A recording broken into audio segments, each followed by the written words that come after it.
If you think the ending of the call does not make sense, you are not alone. Before we begin, I want to make it clear that I will not attempt to explain the ending, but rather justify my position as to why the ending does not make sense. If you have not seen the movie yet, I suggest that you click on the video on the top right of your screen and come back here later. Let us start by establishing the rules in the movie of how the past affects the future. Rule number 1. Every time a phone call happens, a new timeline rifts from the current timeline, altering events in the future, provided that Young Suk from the past did something that can alter the present. Rule number 2.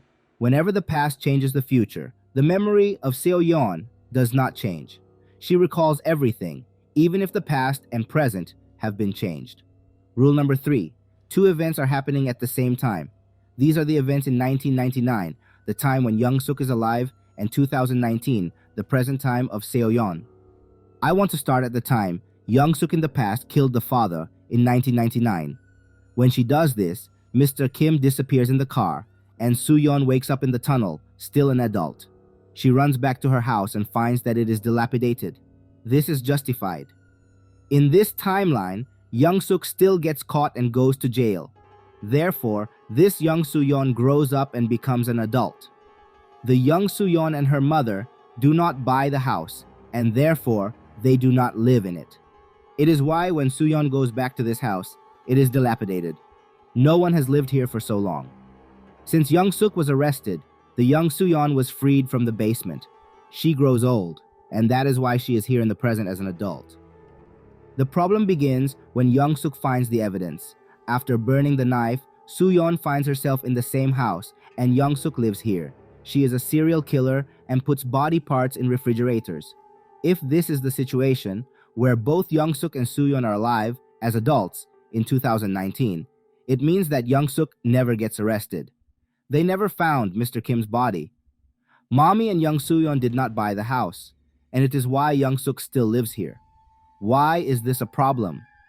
It is a problem because if Young Suk is alive in 2019 and Soo Yeon is roaming free, it also means that the young Soo Yeon in 1999 got free. How can this happen when the young Soo Yeon is trapped in the basement? One possibility is that the young Soo Yeon was set free after a few days and does not remember the house. It is why she matured as a free individual, not as a prisoner. But this is questionable. The young Soo Yeon is not a toddler. She can speak. So, if she was set free, then she could have easily told her mother that her dad was killed in the house they were planning to buy. The second possibility is that the young Soo Yeon never got out of the house, and she is trapped in the basement until maturity. It's just that the movie showed this only in the post-credit scene. The problem here is that if she was trapped in the house for 20 years, then how come there is a free and mature Soo Yeon roaming around? It does not make sense.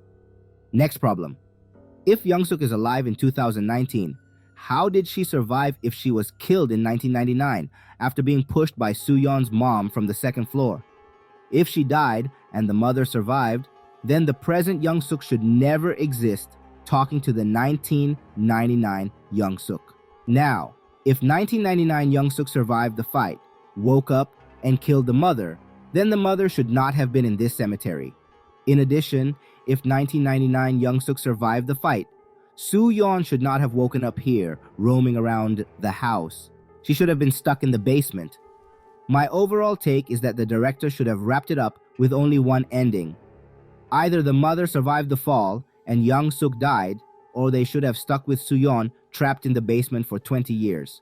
Something like this happens when writers and directors try hard to be thought-provoking and yet fail to justify their ideas. Let me know what you think in the comments. Thank you for watching.